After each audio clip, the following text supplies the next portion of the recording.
em oração, e depois, no final, então, vamos separar o momento para orar também por aqueles que estão doentes. Bondoso e santo Deus, nós queremos te louvar e te agradecer por estarmos mais uma vez reunidos para esse momento de estudo bíblico. Pedimos a tua bênção, a tua graça e a tua proteção, para que o teu Espírito Santo agora fale aos nossos corações. Te pedimos perdão pelos nossos pecados, bem como te pedimos que fortaleças a nossa fé em Cristo Jesus. Traze-nos, ó Deus, a tua presença nesta hora, abrindo o nosso entendimento e tocando em nossos corações com a tua santa palavra. Derrama sobre nós a paz que o mundo não pode nos dar. Torna-nos agradecidos a ti por todas as bênçãos, pois sabemos que tu cuidas de nós em todos os tempos da nossa vida. Obrigado pelas rosas e também pelos espinhos que elas têm. Muitas vezes são elas que nos ensinam e que nos levam a perceber e reconhecer o teu amor na nossa vida, em nossa caminhada. Olha por aqueles que sofrem, por aqueles que choram. Aceita a nossa gratidão por todos aqueles que estão aqui hoje presentes e nos acompanham nesse momento de estudo, bem como também aceita a nossa gratidão e o nosso júbilo pela recuperação do Maicon, que está de volta para sua casa, no seu lar, e também conosco aqui participando do estudo bíblico. Derrama sobre todos o teu Santo Espírito agora e sempre, em nome de Jesus. Amém. Amém, queridos irmãos. Vamos, então, dar início ao nosso momento de estudo. Hoje nós estamos estudando uma sequência da administração da vida cristã. Só que hoje nós queremos fazer uma pausa nesse tema devido à Semana Santa. E por isso eu queria propor um estudo hoje, uma reflexão, para que nós fizéssemos uma reflexão baseada no texto do Evangelho de Mateus, capítulo 21, onde nós temos o relato da entrada triunfal de Jesus em Jerusalém. Eu coloquei há pouco aí no grupo do estudo bíblico uma sequência dos textos bíblicos que serão usados para que vocês possam, de repente, procurando já. E vou colocar de volta aqui também no chat. Coloquei aqui, caso alguém não tenha encontrado lá, pode olhar aqui pelo chat, no ladinho aqui, onde ficam escritos, tá? Então, semana que vem a gente retoma no nosso trilho de caminhada de novo. Vitor, o estudo de hoje está sendo gravado? Ok, muito obrigado, então. Então, a partir de agora, Mateus capítulo 21, versículo 1 a 9. Eu gostaria que alguém, então, abrisse a Bíblia e fizesse primeiramente a leitura desse texto. E depois quando vocês forem ler, não precisa dizer assim, eu vou ler ou eu posso ler. Já sai lendo, que daí isso ganha tempo e agiliza também no momento do estudo, tá? Mateus, pessoal, só um aviso aqui, a Leonilva está pedindo para autorizar e ela, não sei se ela conseguiu já entrar, ela já está conseguiu? aí dentro. Tá. Obrigado. Mateus 21, 1 a 9. Ou a 11, pode ser até a 11.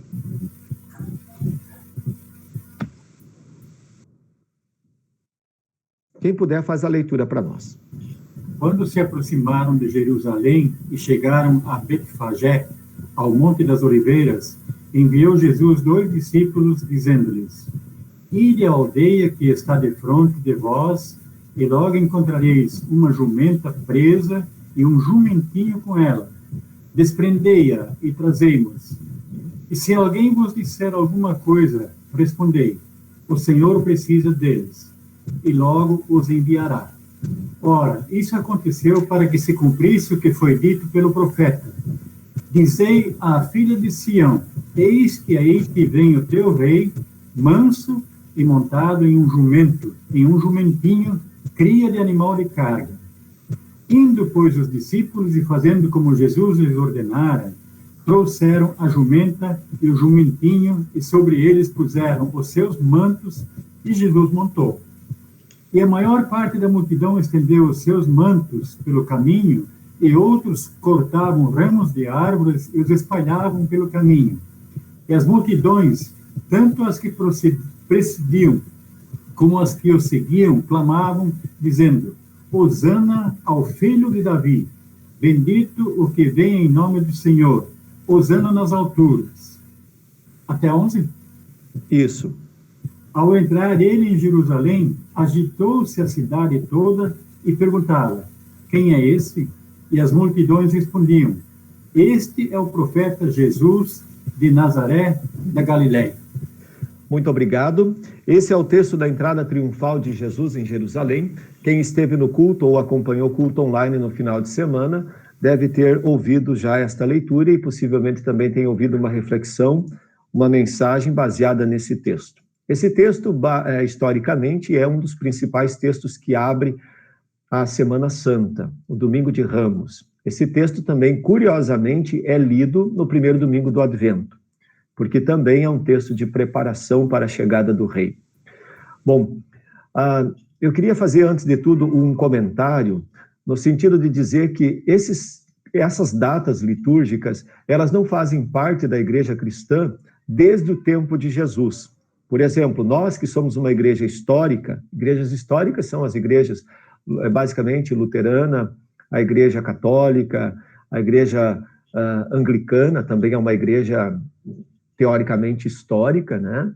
Nós somos igrejas que nos organizamos em torno de um calendário eclesiástico, de um ano litúrgico, onde tem algumas datas especiais que são exaltadas ao longo do ano. Isso no tempo de Jesus e dos apóstolos, não existia ainda esse calendário litúrgico. Esse calendário, ele foi sendo composto pela igreja e ficou pronto mais ou menos nos 600 primeiros anos da igreja cristã. Então, demorou algum tempo até que o ano litúrgico ficasse assim, mais ou menos como nós conhecemos hoje. Por que a igreja colocou essas datas especiais? Porque todo domingo era sempre um tempo comum, digamos assim. E aí a igreja sentiu necessidade de destacar alguns acontecimentos especiais ao longo do tempo, ou ao longo do ano. E aí foram sendo exaltados algumas datas, como Páscoa, Natal, e depois foi sendo incrementado, né? Os períodos que nós conhecemos hoje, Advento, Epifania, Quaresma, Pentecoste e o tempo comum da igreja. Isso tudo para que a igreja celebre festivamente algumas datas bem importantes na história do cristianismo. As igrejas reformadas, como é o caso das igrejas calvinistas, elas tiraram isso fora. Não tem, então, não seguem datas litúrgicas, né? Isso foi um radicalismo do calvinismo que aboliu tudo fora. Então, é aquela velha história, né? Quando se dá o banho na criança, se joga apenas a água, mas nesse caso eles jogaram a água e jogaram a criança fora junto também. As datas litúrgicas são importantes, porque elas, de alguma forma, exaltam ou marcam um contexto.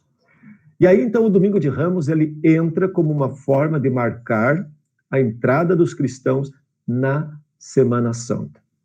O texto que foi lido agora, da entrada triunfal de Jesus em Jerusalém, é importante que seja compreendido também dentro do seu contexto.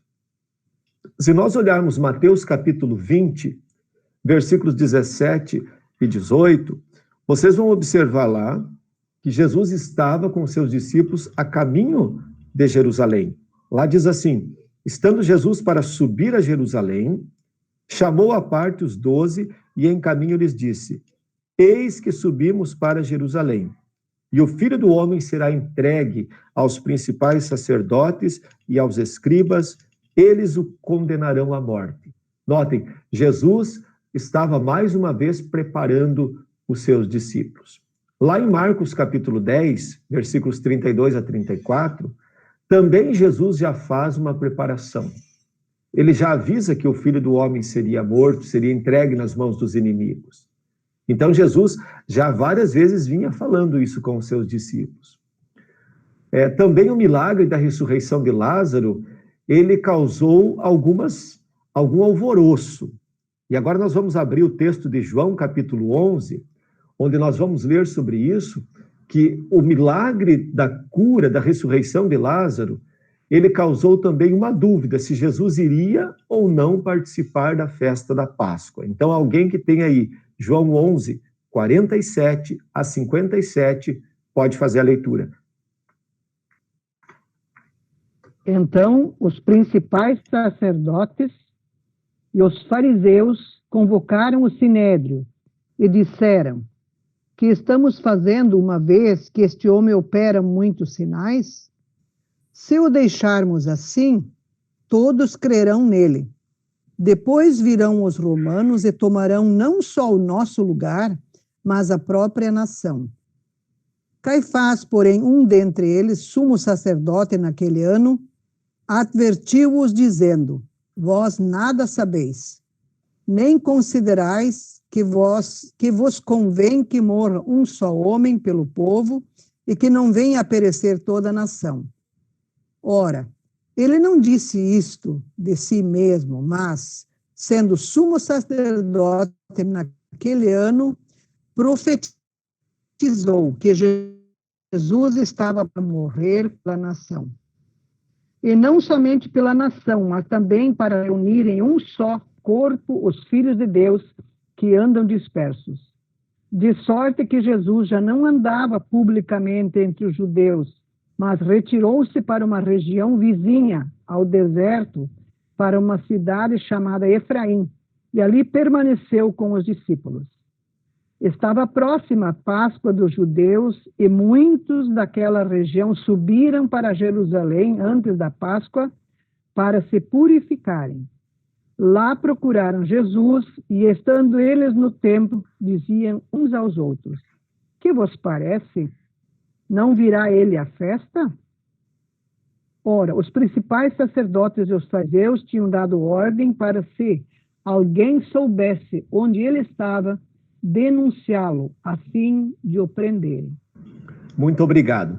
Se a gente notar a história que vem antes do versículo 47, é a história da ressurreição de Lázaro, de quando Jesus ressuscitou Lázaro, que já estava morto havia alguns dias. E aí, então, isso causou um grande alvoroço naquela cidade, e Caifás, ele acaba profetizando sem saber que estava profetizando, né? Quando ele fala ali no versículo 49 até o 51, que um homem iria morrer para salvar uma nação. Caifás não tem noção das palavras que ele está dizendo. Mas ali no versículo 53, Jesus já foi sentenciado de morte. Desde aquele dia resolveram matá-lo, diz o versículo 53. Então, João capítulo 11, aqui já se dá a sentença de morte de Jesus na realidade, né? Os judeus temendo então que Jesus, pela fama que estava tendo, ele fosse tomar o poder deles. Então veja, um poder político, né? Esse era o temor dos judeus, que Jesus então iria ter uma fama tão grande que o povo ia ficar tão a favor de Jesus, que Jesus ia, digamos assim, usurpar o trono, usurpar o poder. E aí, então, resolveram matar Jesus. Jesus, então, se torna agora um procurado, um foragido, digamos assim. E aí, o versículo 54 vai dizer que Jesus, então, ainda a partir daquele dia, se retirou para um lugar deserto e já evitava de andar no meio do povo, especialmente dos líderes judeus. Justamente porque, não que Jesus tivesse o medo da morte, mas porque ainda não era chegada a hora do Filho do Homem ser morto. Porque a morte de Jesus, é importante que a gente nunca esqueça disso, foi um ato voluntário. E esse ato voluntário não só significa que Jesus entregou-se à morte, como também ele escolheu o momento certo para fazer isso. Então, o momento que Jesus foi morto, foi preso, foi morto, foi o momento que ele voluntariamente se entregou, mas onde ele também propositalmente escolheu, designou aquele momento. Tem gente que acha que foi uma casualidade, que foi quando eles conseguiram raptar ou captar Jesus. Não, Jesus também tinha tudo isso sob o seu controle, né? E ele só não evitou a morte porque ele não quis. Ele quis doar-se. Isso foi um ato de graça, de misericórdia da parte de Deus. Então isso causou uma dúvida no povo. Será que Jesus vai vir para a festa da Páscoa ou não? A festa da Páscoa era todo ano. Era uma festa badalada, digamos assim, em Jerusalém, porque na festa da Páscoa os judeus comemoravam a sua libertação da escravidão do Egito, e era importante todos os anos peregrinar para Jerusalém. Então lotava a cidade ficava cheia, né? O que eles não sabiam é que Jesus, ele viria, e não viria escondido e nem tampouco foragido, como alguns imaginavam, ou disfarçado no meio da multidão. Mas que Jesus viria abertamente e viria em triunfo, e ele viria com um propósito, viria para morrer Ele mesmo já havia alertado os seus discípulos, né? O Filho do Homem vai para Jerusalém, mas vai para ser preso e vai para ser condenado. Porém, a morte não significaria a derrota de Jesus. E é isso que os discípulos e muitos seguidores não entenderam quando Jesus disse, diante da profecia da destruição de Jerusalém, vocês podem destruir o templo, que eu reconstruirei em 3 dias. Jesus estava se referindo à sua vitória, né? O templo do seu corpo, da sua ressurreição. Então, o final dessa história seria a vitória, a glorificação. Jesus ressuscita em glória, ou seja, ele é exaltado pelo Pai diante da humanidade. Então, na morte de Jesus, é que a cabeça da serpente é esmagada, né? Tu me ferirás o calcanhar, a gente às vezes não entende esse texto, né? Tu me ferirás o calcanhar, mas eu lhe ferirei a cabeça. O calcanhar significa um ferimento, né? Quando alguém machuca o calcanhar, ele não morre por isso. Dificilmente alguém vai morrer porque machucou o calcanhar, só se vier acontecer uma outra coisa em decorrência disso. Mas se alguém tem a cabeça esmagada, então a morte é certa, né? Ninguém sobrevive com a cabeça esmagada, a cabeça comanda.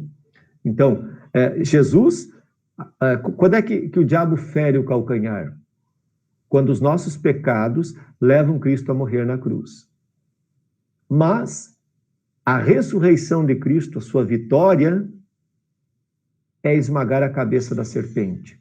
Ou seja, é derrotar para sempre o diabo, o poder do pecado. O pecado agora já não tem mais o poder de nos condenar. Tem o poder, sim, no sentido daquele que prefere e escolhe viver no pecado. Ele tem a potencialidade para me condenar. Mas aquele que está em Cristo, o pecado não pode mais sentenciá-lo à morte, porque Cristo esmagou a cabeça da serpente.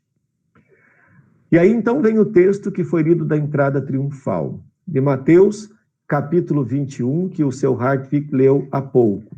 Quando Jesus, então, entra triunfantemente na cidade de Jerusalém. Triunfante quer dizer como vitorioso, aclamado como alguém importante, como um rei. Por que Jerusalém? Jerusalém foi a cidade escolhida por Jesus. Poderia ser uma outra cidade? Claro que poderia. Mas notem, Jerusalém ela foi escolhida ao mesmo tempo como o cenário dessa história, mas também como testemunha. E vamos pensar agora com uma cabeça missionária. Por que será escolher Jerusalém e não escolher um povoadinho qualquer?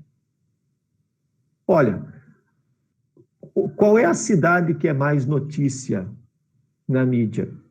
É aquela cidade grande, por exemplo, São Paulo, ou é aquela cidade que fica lá no interiorzinho do interior, não sei de onde, que nunca aparece em lugar nenhum? Obviamente, que não precisa nem a gente se esforçar para dar essa resposta, não é? Então, Jerusalém era a capital do mundo daquela época. Então, tudo que acontecia em Jerusalém era notícia, não só ali, mas também nos arredores. Por que o Pentecostes acontece justamente em Jerusalém? Porque ali estavam reunidos gente de toda parte. Então, consequentemente, levariam. A notícia se espalharia. Lembre-se que naquele tempo não tinha televisão, nem rádio, nem internet, muito menos avião. Então, a notícia era levada de boca em boca. Era notícia levada de tradição oral. Então, ali estaria Jerusalém, ao mesmo tempo que é o cenário onde tudo acontece, ela também serve como uma cidade testemunha. Então, Jerusalém, ela é na Bíblia, em muitas ocasiões, a representação da Sião da Nova Aliança, do Novo Testamento. E o que é a Sião na Bíblia? Sião é o Monte Sião. Mas, muitas vezes, Sião, quando a Bíblia fala em Sião, você pode prestar atenção, Sião é um sinônimo de igreja, né? Sião, na Bíblia, é para falar do povo de Deus.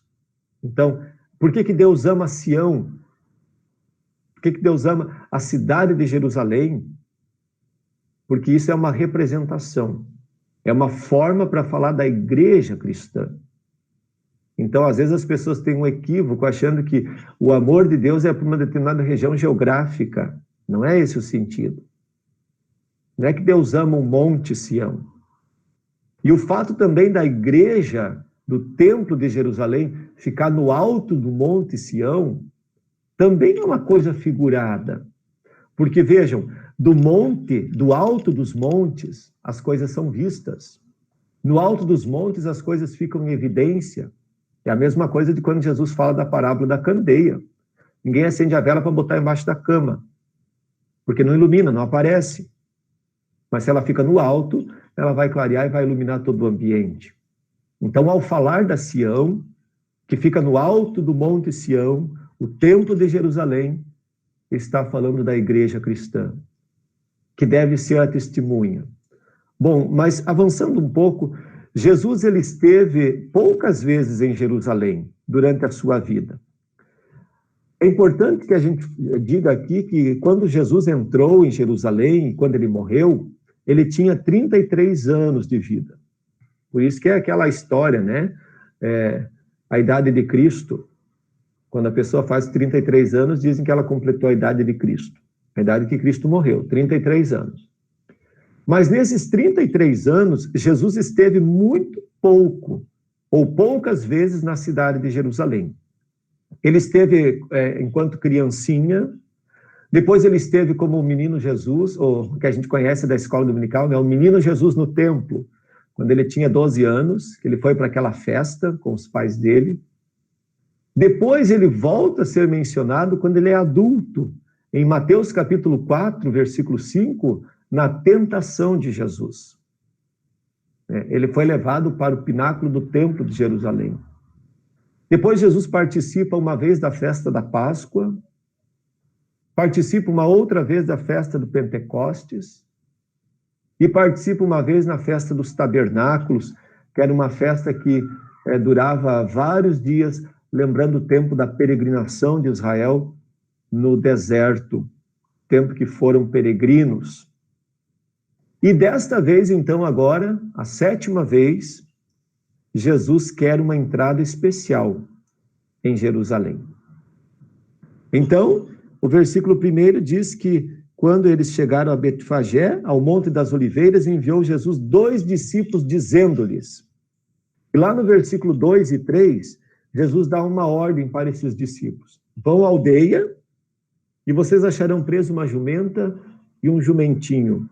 Desprendei e trazei-los. E se alguém perguntar alguma coisa, vocês então digam que o Senhor precisa delas, ou deles. Notem que coisa curiosa, né? Jesus sempre andou a pé, fez longas distâncias. E essa distância que dava de Betfagé, onde Jesus estava, um povoadinho, uma cidadezinha, até Jerusalém era 3 quilômetros. 3 quilômetros para a geração de hoje é o fim do mundo. Mas para Jesus e os discípulos que caminhavam a pé o tempo todo, 3 quilômetros não era nada, era como ir na esquina. Mas Jesus agora, de repente, resolve que queria um jumento. Nunca precisou de Uber e agora queria um Uber, né? Então, o que acontece? Os discípulos provavelmente estranharam isso. Mas notem que os discípulos não questionam Jesus. E agora é que nesses 2 versículos 2 e 3 entra um caráter muito interessante, que é o caráter da onisciência de Deus. Jesus não estava vendo esses jumentos, a jumenta e o jumentinho. Como é que ele sabia exatamente onde é que eles estavam? Que lá estaria uma jumenta e um jumentinho amarrado. Como é que ele sabia qual era a possível reação do dono? Como é que ele tinha certeza que o dono do animal não encresparia, não puxaria para o facão, né? Jesus menciona exatamente onde eles estavam e ainda diz, estarão amarrados no portão. A gente diria hoje no poste, né? Isso destaca uma característica única que só Deus tem. É o fato da onisciência divina. Onisciência é uma característica de Deus descrita no Salmo 139, que serve para falar da sabedoria de Deus. do conhecimento que Deus tem, de conhecer e saber tudo sobre todas as coisas. Nós não temos essa capacidade. A gente pode até conhecer algumas coisas que a gente estudou, prever algumas coisas que são mais ou menos assim já previsíveis, né? Mas a gente não tem essa capacidade. E esse povo que diz que lê o futuro, que lê a mão e que lê as cartas, isso não é uma capacidade. Isso é um exercício do diabo, né? A gente precisa dizer as palavras certas para as coisas. O mundo de hoje está sedento disso. As pessoas fazem muito rodeio e não dizem as coisas que têm que dizer. Ler a mão, ler o futuro é coisa que vem do diabo. Isso precisa ser claro na nossa cabeça. Jesus, ele faz essa previsão porque ele é Deus. Ele não é um profeta apenas. Ele exerceu um ofício profético quando ele foi pregador. Mas ele também exerceu um ofício real e sacerdotal. Real quando ele veio como rei. A primeira vez como rei salvador. E na última vez ele virá como rei juiz. Mas ele também exerce um ofício sacerdotal. E como ofício sacerdotal, lembra o sacerdote que oferecia sacrifício em lugar do povo. Mas Jesus não oferece sacrifício de animais. Ele oferece a si mesmo como sacrifício vivo. O cordeiro vivo que se imolou, que se entregou. Então Jesus tem esses 3 ofícios. Ofício profético, quando ele prega o evangelho e anuncia o arrependimento. Ofício real, quando ele vem como rei salvador e quando nós o aguardamos como rei juiz, que julgará o mundo. E, por fim, ofício sacerdotal, que é quando ele se entrega, se sacrifica em favor da humanidade. Os versículos 4 e 5, o versículo 4 faz questão de dizer que tudo isso aconteceu para se cumprir o que foi dito por intermédio do profeta. Vocês já notaram como muitas vezes quando a gente está lendo o Evangelho, que já é do tempo da vida de Jesus, e o Evangelho cita alguns acontecimentos, ele faz questão de dizer assim, isto aconteceu para se cumprir o que diziam as Escrituras. Por exemplo, lá no relato da crucificação, lá fala que nenhum osso de Jesus foi quebrado. E ele faz questão de dizer que é para se cumprir o que diziam as Escrituras. E agora, aqui no versículo 4, o próprio texto vai dizer que Jesus quis fazer assim, dessa forma, também para se cumprir o que dizia as Escrituras, por intermédio do profeta, e vem o versículo 5, dizei à filha de Sião, eis aí vem o teu rei, humilde, montado em jumento, num jumentinho, cria de animal de carga. Isso é a profecia de Zacarias 9, versículo 9. Então, veja, Jesus, ao ter esse zelo pelo cumprimento das profecias, ele quer nos mostrar 2 coisas principais. A primeira delas é que a palavra de Deus, ela é inerrante. Ou seja, ela é impossível a palavra de Deus cometer uma falha, uma previsão errada. E por isso ela é digna de respeito. E em segundo lugar, Jesus poderia fazer diferente. Claro que poderia. Mas Jesus, ele quer incutir nos seus ouvintes e nos seus seguidores um profundo respeito à palavra divina. Então tem gente que acha assim, o Antigo Testamento não precisa mais ser lido. Claro que precisa, ele é a palavra de Deus. Algumas leis do Antigo Testamento, sim, elas caíram em desuso. São as leis cerimoniais do povo. Mas isso não invalida o Antigo Testamento. O Novo Testamento, ele é o cumprimento das profecias do Antigo Testamento. Por isso que no culto, geralmente, a gente lê o Antigo Testamento, que faz uma profecia. E o Novo Testamento no Evangelho, que é o cumprimento dessa profecia. E aí, então, o texto anuncia no versículo 5, eis aí vem o teu rei. Jesus, ele se apresenta à igreja como rei. Porém, não aquela imagem de rei que nós temos. Ele é um rei salvador. E aí eu já disse para vocês, enquanto sacerdócio real, Jesus veio como rei salvador, quando ele se fez homem, o Emanuel, quando ele nasceu como criança e quando ele foi pregado na cruz. Ali Jesus veio como Rei Salvador. Quando ele entra montado num jumentinho em Jerusalém, ele o faz como Rei Salvador. Rei que veio para trazer a paz, o perdão, a vida eterna. Porém, a gente não pode esquecer que Jesus voltará como Rei no dia do juízo final. Não mais como Rei Salvador, mas aí sim como Rei que trará juízo, sentença de julgamento final para aqueles que não creram em Cristo nessa vida. Então, essa é uma distinção quando a gente fala do ofício real de Cristo. Mas, afinal, quem era o rei que os judeus tanto aguardavam? A maioria dos judeus sonhava com uma teocracia. Teocracia quer dizer governo de Deus. Um governo onde Deus governa diretamente, onde ele fala diretamente com a figura do governante. Isso aconteceu no Antigo Testamento. Quando Deus estabeleceu, primeiramente Deus governava o povo, ele mesmo dava as ordens, chamava alguém e dizia, façam isso, vão para a batalha, não vão, fujam, se resguardem, façam sacrifício. Então Deus dizia diretamente, isso é uma teocracia. Deus os governava diretamente. Depois o povo quis o rei. Aí veio Saul, Davi, Salomão e tantos outros. No culto do domingo passado, eu falei uma coisa interessante na hora da mensagem. Israel e Judá, o povo todo, né, que eram 2 reinos, o povo de Deus no Antigo Testamento, eles tiveram 47 reis.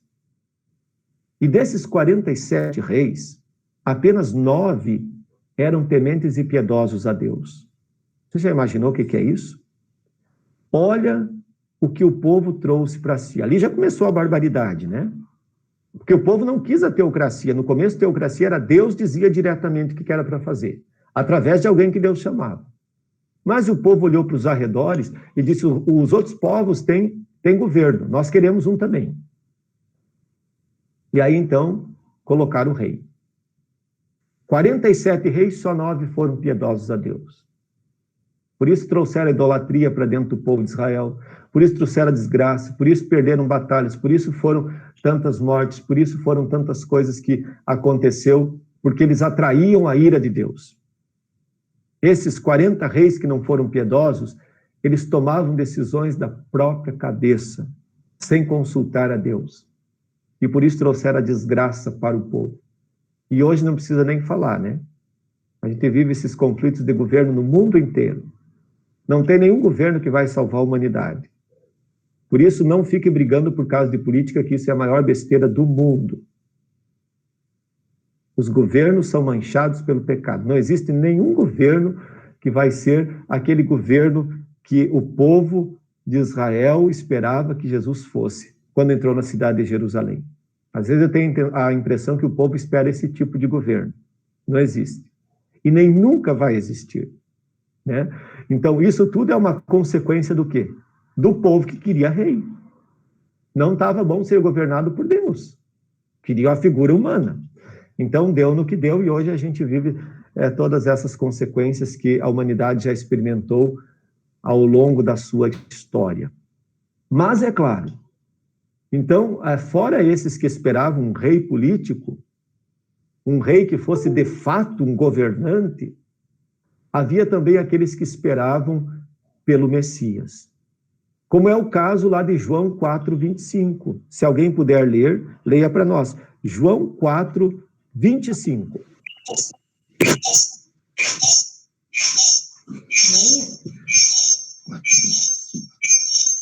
Eu sei, respondeu a mulher, que há de vir o Messias chamado Cristo. Quando ele vier, nos anunciará todas as coisas. Muito obrigado. Esse é o lindíssimo discurso, o encontro de Jesus com a mulher samaritana. Essa história de João capítulo 4 é uma história de pura graça de Deus, porque ela destaca a universalidade da graça, ou seja, a graça de Deus dirigida a toda a humanidade. Alguém precisa fechar. Isso, obrigado. E aí no versículo 25, então, essa mulher samaritana, ela responde para Jesus: eu sei que há de vir o Messias chamado Cristo. Cristo quer dizer o ungido, o Salvador, o esperado. E quando ele vier, ele nos anunciará todas as coisas. Veja, nem todos tinham aquela consciência de que queriam um rei político. Alguns tinham a verdadeira consciência, como é o caso dessa mulher samaritana. E agora, curiosamente, essa samaritana era uma desprezada, nem pertencia ao povo religioso, os líderes judeus. Como o evangelho é cheio dessas coisas, né? A mulher lá que se alimenta das migalhas, ao passo que os judeus que tinham com abundância desprezavam a graça. Agora temos aqui alguém que era considerado à margem da sociedade, que tem uma reação que era esperada daqueles que são os verdadeiros líderes religiosos. Ela diz: há de vir aquele que nos vai anunciar todas as coisas. Muitas vezes a igreja cristã, ela perde essa noção. Por isso ela precisa ser lembrada constantemente. Para que existe igreja? Igreja existe para anunciar. Anunciar a mensagem do Cristo Salvador.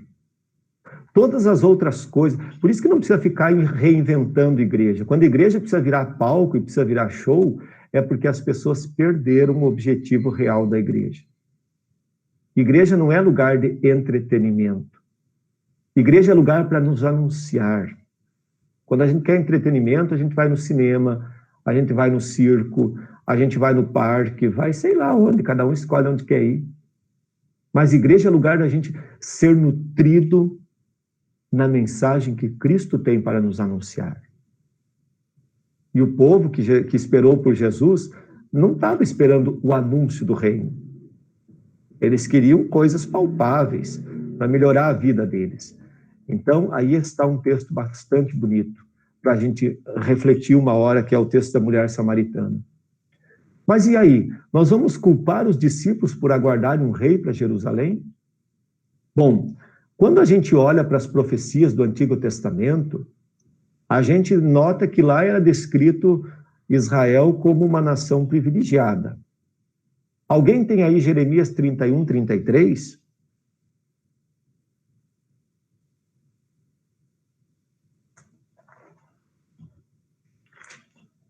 Jeremias 31, 33.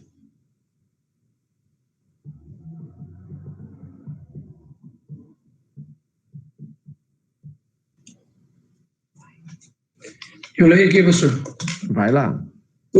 Porque esta é a aliança que firmarei com a casa de Israel. Depois daqueles dias, diz o Senhor, na mente lhes imprimirei as minhas leis, também no coração lhes inscreverei, eu serei o seu Deus e eles serão o meu povo.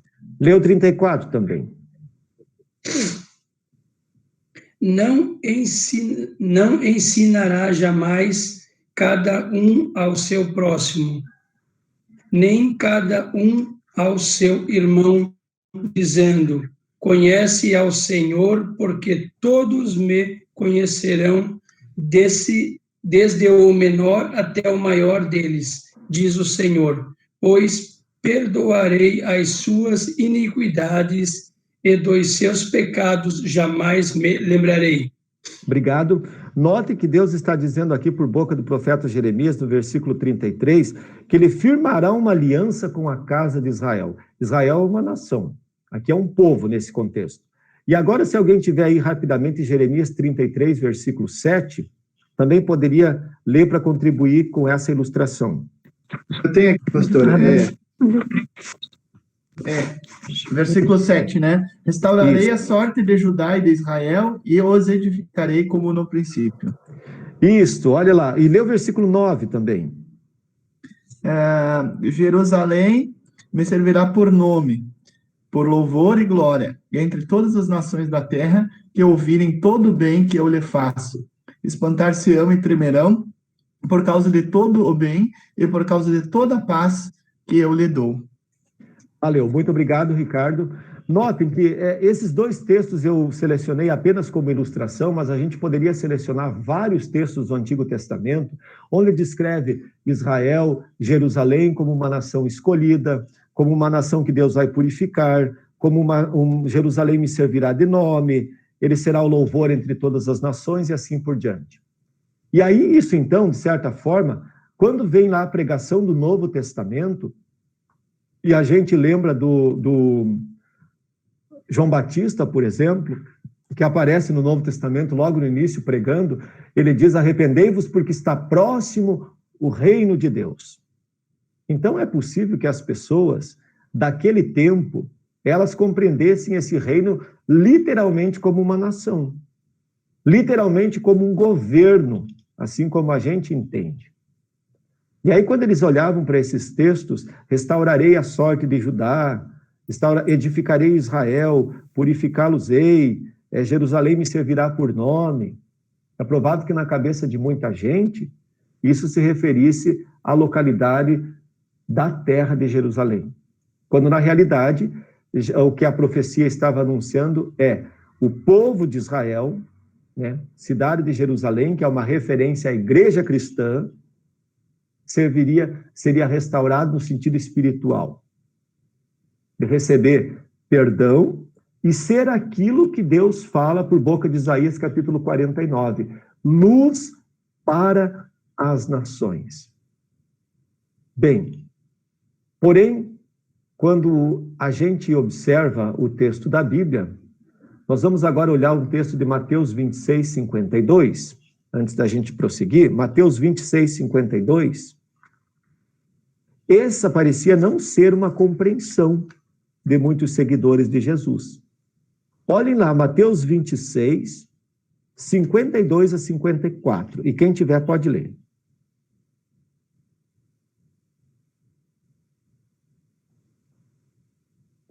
Mateus 26, versículos 52 até 54. Puxa, colei, pastor. Então Jesus lhe disse: embainha a tua espada, pois todos os que lançam mão da espada, a espada perecerão. Acaso apenas pensas que não posso rogar a meu Pai, e ele me mandaria neste momento mais de 12 milhões de anjos, legiões de anjos? Como, pois, se cumpririam as Escrituras, segundo as quais assim deve suceder? Obrigado. Só uma curiosidade, uma legião é aproximadamente 6 mil. Então, seriam 72 mil anjos, né? Esse aqui, então, veja, para os discípulos, parece que esse reino que eles esperavam, junto com os outros seguidores, não estava dando muito certo. Aqui é o exemplo de quando Jesus é preso, né? Ou quando chegam para prender Jesus, o apóstolo Pedro, o corajoso de sempre, né? Ele achou que teria que defender Jesus, e ele puxa da espada e corta a orelha do soldado Malco. E aí Jesus diz: embainha a tua espada, Pedro, quer dizer, guarda essa espada. Ou você imagina que, se fosse da vontade de Deus, não bastaria eu rogar a meu Pai, ele mandaria os anjos que fizessem esse serviço que você tenta fazer? Então, notem, parece que todo o preparo que Jesus sempre foi dando, de que o reino dele não é desse mundo, de que era necessário que o Filho do Homem viesse, sofresse, morresse, parece que não era internalizado muito bem pelos seguidores de Jesus, nem tampouco pelos próprios discípulos, que era o círculo mais restrito dos 12 apóstolos que viviam mais perto de Jesus. E lá em João capítulo 12, versículo 16, se alguém tiver rapidamente pode ler, João 12, 16, vai explicar para nós que os discípulos só foram entender os ensinamentos de Jesus um tempo mais tarde. Alguém tem aí João 12, 16?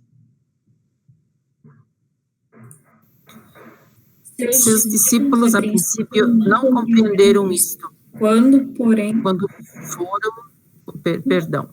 Seus discípulos, a princípio, não compreenderam isto. Quando, porém, Jesus foi glorificado, então eles se lembraram de que estas coisas estavam escritas a respeito dele e também de que isso lhe fizeram.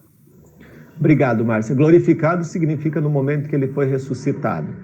Então, note, eles só foram se dar conta, ou como diz o gaúcho, se dar de conta, daquilo que Jesus lhes explicava no momento da glorificação, da ressurreição de Jesus.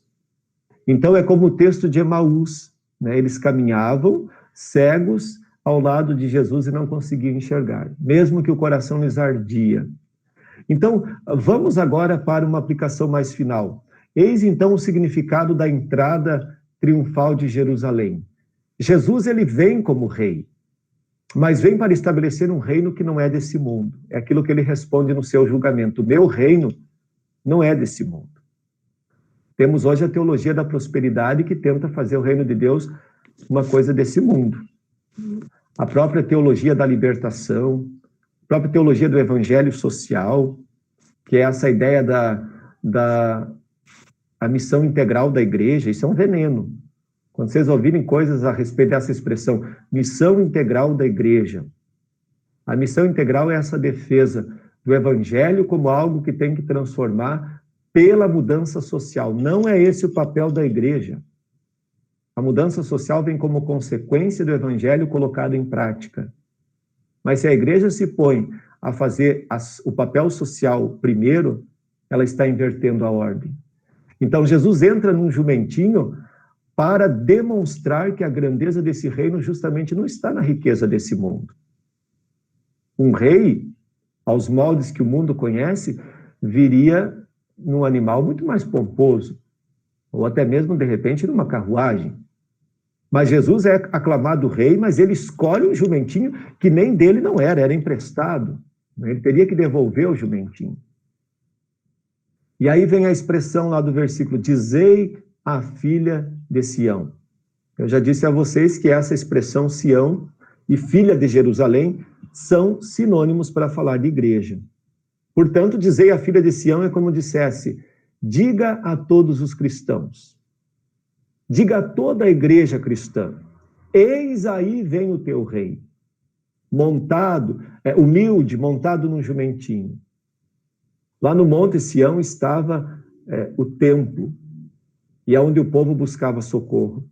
É por isso que o Salmo diz, eleva os meus olhos para os montes. Que monte é esse? O Monte Sião. De onde me virá o socorro? Meu socorro vem do Senhor. Porque lá em cima estava o templo. O templo que simboliza a presença de Deus. Sião é igreja. Monte Sião. Igreja é povo que se congrega, que foi reunido, que foi chamado à fé salvadora. Então, a esta Sião, quer dizer, a esse povo, a esta igreja, o profeta, ele clama, ou ele conclama dizendo, alegra-te e exulte, porque o reino chegou. Mas que reino é esse?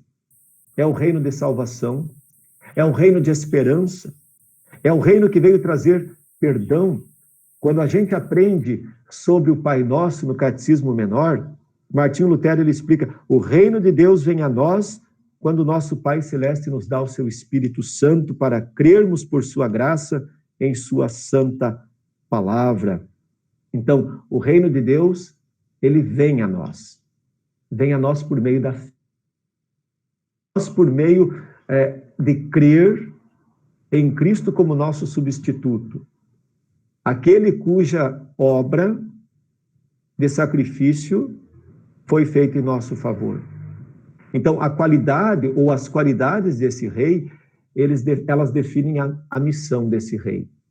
E quando a gente olha para o texto da entrada triunfal, nós percebemos que ali é destacado pelo menos 3 qualidades de Jesus.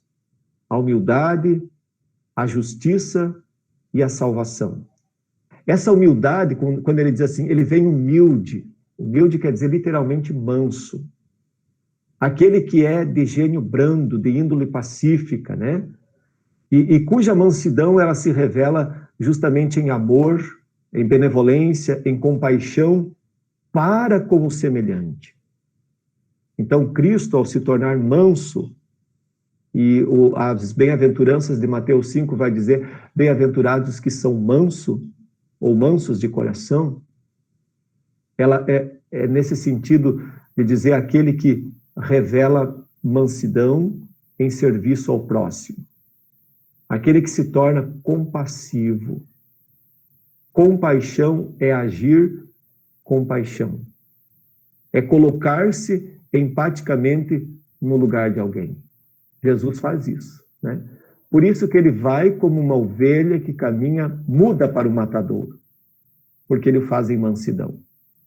Ele é justo. O profeta Jeremias, no capítulo 23, versículo 6, ele fala que o nome do Messias seria Senhor, Justiça Nossa. Que justiça é essa? É a justiça salvadora. Não podemos entender justiça como entendemos no âmbito social ou no âmbito jurídico aqui da terra. Não funciona. A justiça de Cristo é uma justiça imputada. Ou seja, o pagamento de Cristo é atribuído para mim. Ele pagou a dívida, pela fé eu sou beneficiado por esse pagamento. Então, por isso ele é Senhor, Justiça Nossa. Porque ele pagou o meu pecado. Então, esta é a diferença. Jesus, como rei, na sua primeira vinda, veio como rei justificador, salvador. Mas na sua vinda final, ele virá e fará justiça no sentido de julgamento. O apóstolo Paulo vai falar em 2 Coríntios 5, 21, aquele que não conheceu o pecado, ele o fez pecado por nós, para que nele nós fôssemos feitos justiça de Deus. Então, refletir na Semana Santa sobre a entrada triunfal de Jesus em Jerusalém é também pensar que tipo de justiça ele veio me trazer. A salvação. E aí vem o terceiro aspecto ou característica desse rei. Ele é salvador. Isaías 63, versículo 1 vai dizer que sou eu que falo em justiça, poderoso para salvar. Notem, ele é um rei poderoso. Ele pode dar muitas coisas, como de fato ele deu muitas coisas do ponto de vista material, quando ele curou, quando ele alimentou, quando ele fez sinais, quando ele fez milagres. Mas ele veio, antes de tudo, para salvar a alma. Ele é um rei salvador. É um rei redentor. E aí vem, então, a expressão, mais uma vez, do texto. Eis aí vem o teu rei. Notem, vamos conjugar o verbo presente, o verbo vir no presente. Eu venho, tu vens, ele vem. O texto, o verbo está no tempo presente. Eis aí vem o teu rei. Ele não está dizendo eis aí veio o teu rei, nem eis aí virá no futuro o teu rei. Ele diz no presente.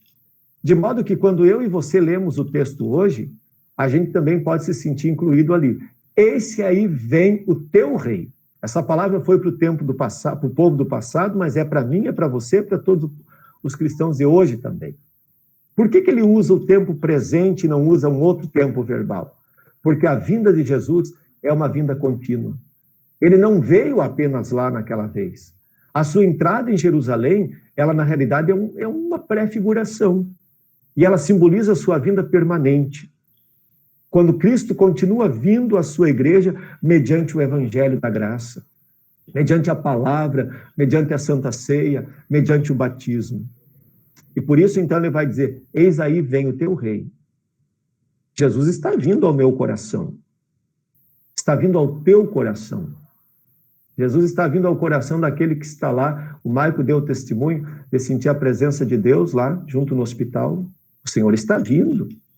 Jesus como rei, e nesse momento está vindo como nosso rei e salvador.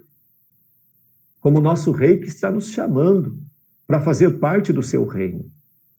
E por isso o recado do texto de Zacarias 9 é alegra-te e exulta. Porque a vinda do rei é motivo de alegria, porque ela cessa o desespero que o pecado provoca, que é a eterna separação do pecador.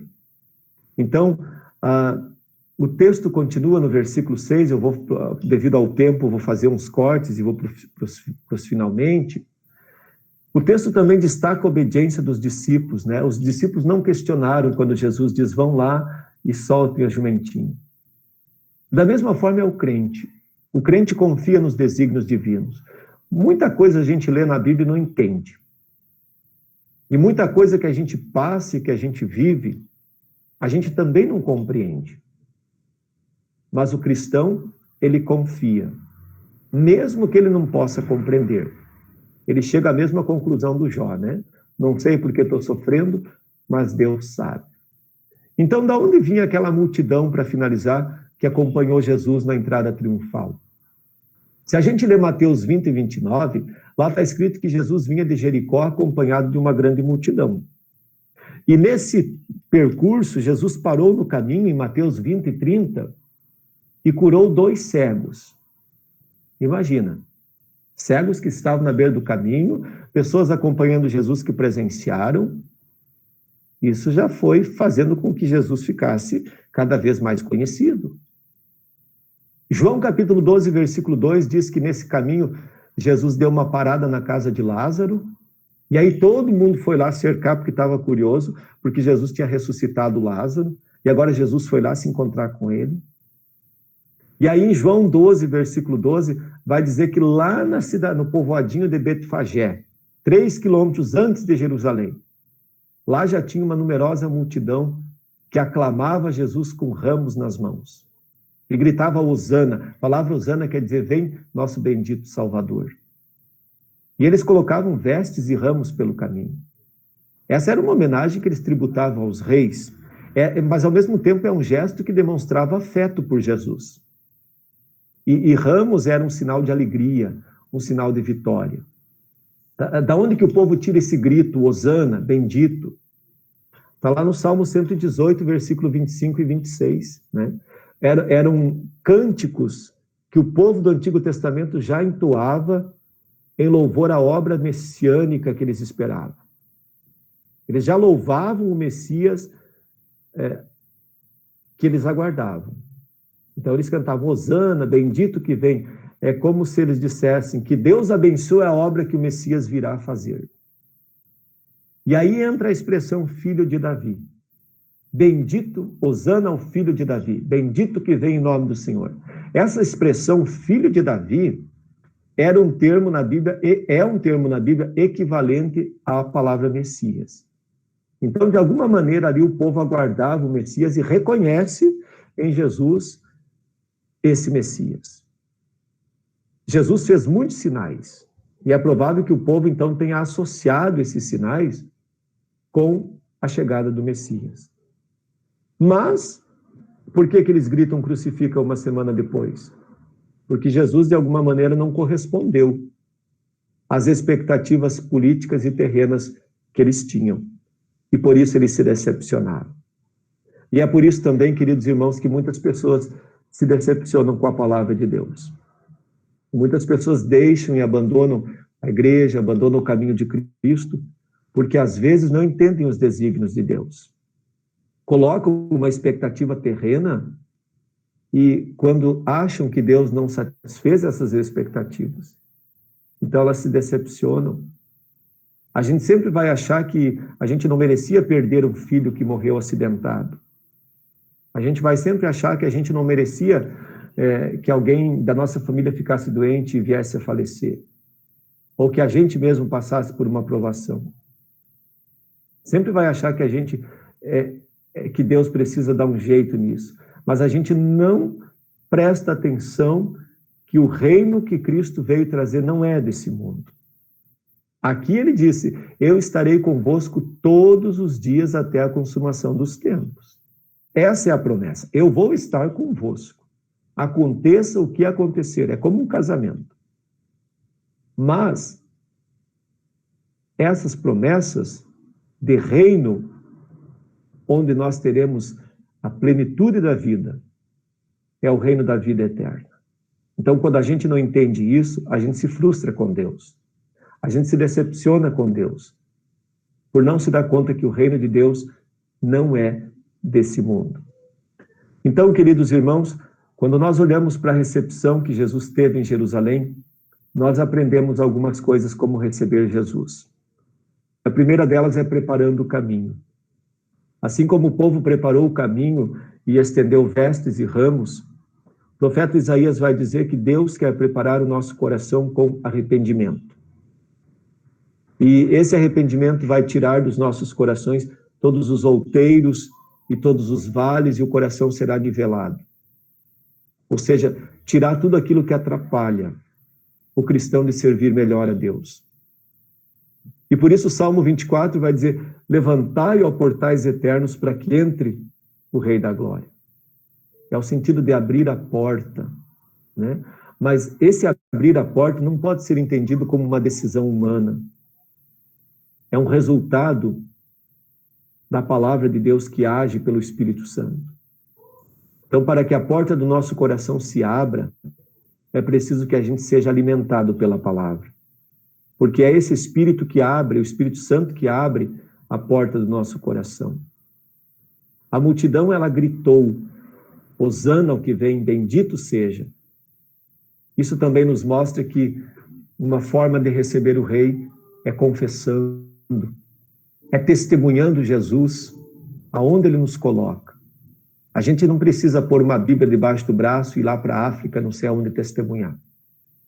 Se a gente não vive o testemunho ali onde Deus coloca, se a gente não vive o testemunho na nossa casa, a gente não vive o testemunho com aqueles que nos amam, com aqueles que cuidam de nós, com o nosso vizinho, então a gente está sendo profissional da palavra. Mas Deus quer aqueles que o adoram em espírito e em verdade. Por isso Isaías 52, versículo 7 vai dizer: quão formosos são sobre os montes os pés daquele que anuncia coisas boas. E por fim, colocando a nossa vida a serviço do Senhor. O povo colocou as próprias vestes, porque na verdade tudo é do Rei, né? A nossa vida é do Rei Jesus. Os nossos bens, as nossas conquistas materiais pertencem a Deus. Que a gente saiba colocar alegremente as nossas coisas, a nossa vida, a serviço do Rei Jesus. Pois a mensagem que o Rei vem trazer é uma mensagem de salvação, de alegria para a vida eterna. Que Deus abençoe esta Semana Santa em nossas vidas. Que Deus abençoe a sua palavra em nossos corações. E que Deus abençoe a vinda do Rei, que continua vindo como Salvador, nos meios da graça. Que nós o recebamos e que nós também o aclamemos. Hosana, bendito que vem em nome do Senhor. Sim, Jesus é nosso Rei e nosso Salvador. Em nome desse Rei, nós assim dizemos amém. Amém. Passou um bocadinho do nosso tempo, né? Agradeço a atenção de vocês. E se alguém tiver uma interação para fazer, pode fazer, e depois nós vamos para o momento de oração.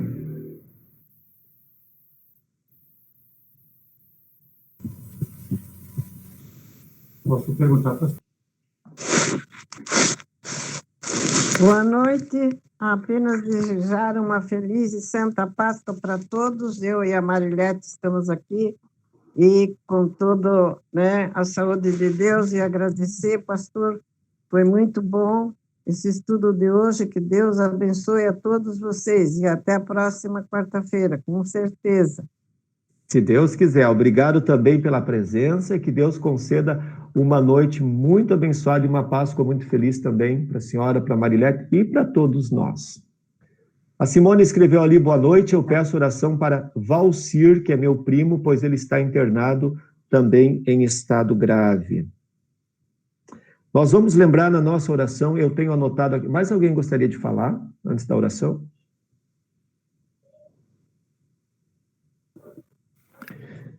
Eu tenho anotado... Eu peço oração para Gianete, uma amiga nossa que também está internada, bem complicada. Na UTI. Está na UTI.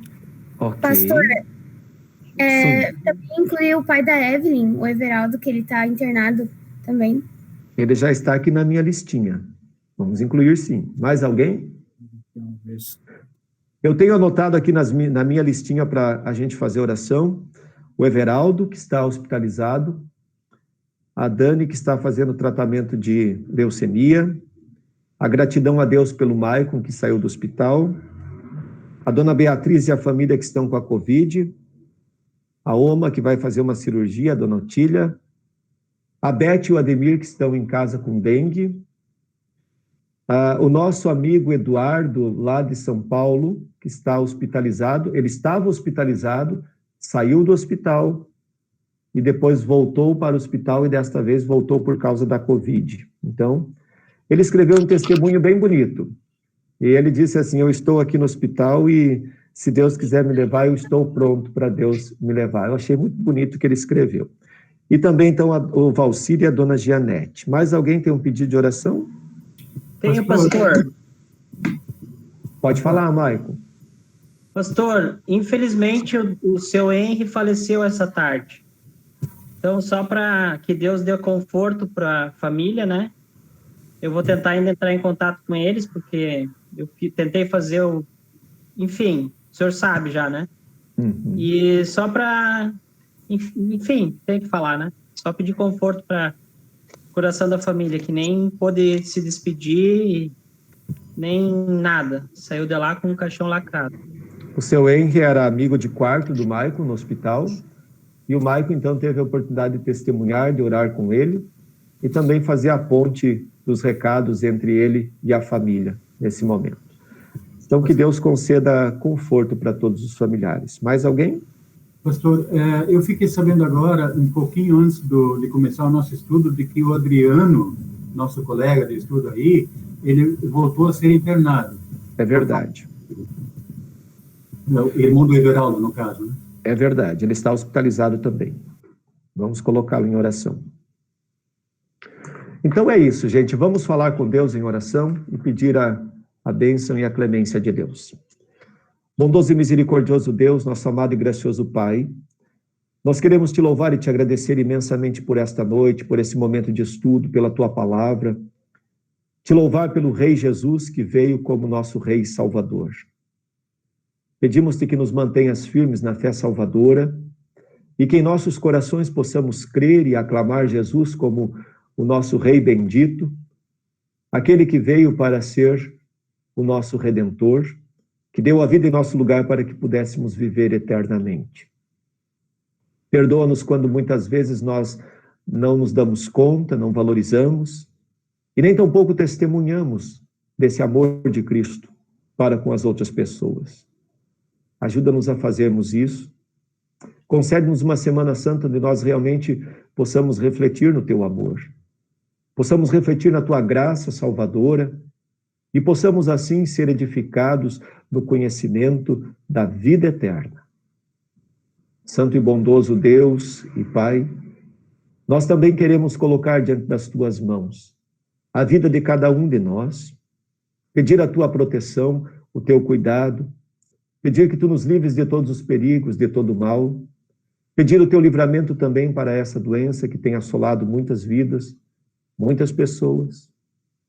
E queremos orar agora em especial por algumas pessoas que estão enfermas, outras que estão se recuperando. E nós oramos e intercedemos em favor da vida e da saúde do Everaldo, que está internado, da Daniele. Te louvamos pelo Maicon, que já está em casa se recuperando. Te pedimos em favor da dona Beatriz e da família, da cirurgia da Oma, que será na outra semana. Oramos pela recuperação da Beth e do Ademir, do nosso irmão Eduardo, que está internado em São Paulo. Oramos pelo Valcir, que também está em estado grave, pela Gianete, que está na UTI. Oramos pelo Adriano, que está hospitalizado. Também colocamos o Anselmo, que está se recuperando da Covid, o nosso pastor estagiário Felipe, que também está na mesma situação. Olha graciosa e bondosamente por todos eles. Derrama infinitamente as tuas bênçãos e o teu cuidado celestial. Da mesma forma, também queremos colocar diante de ti a família do seu Henrique, que veio a falecer. Pedimos o teu conforto e o teu consolo para que tu os console com a esperança da vida eterna. Que tu leve a eles a certeza do reencontro no reino dos céus. Conforte esta família com a promessa e a palavra de Jesus, quando ele disse: eu sou a ressurreição e a vida, aquele que crê em mim, ainda que morra, viverá eternamente. Dá-nos a nós também esta esperança e esta certeza. Proporciona-nos, ó Deus, um restante de Semana Santa abençoada, que nós possamos meditar realmente no sacrifício, paixão e morte de Jesus em nosso favor. Concede-nos também uma Páscoa abençoadora ou abençoada, onde nós possamos renovar a nossa certeza na promessa da vida eterna. Guarda-nos nesta noite, fortalece nos teus braços e cuida de cada um de nós por amor de Jesus. Amém. Amém, que Deus conceda a sua bênção a todos, lembrando que os nossos cultos serão sexta-feira, às 9 da manhã, às 19h30, e domingo, às 6h30 da manhã. Não teremos culto quinta-feira, então atenção. Coincidentemente, ou casualmente, esse ano não teremos na quinta-feira. Sexta pela manhã, sexta-noite, domingo pela manhã. Fiquem bem, na paz e na graça de Deus, e permaneçam à vontade se quiserem ir ou ficar batendo papo.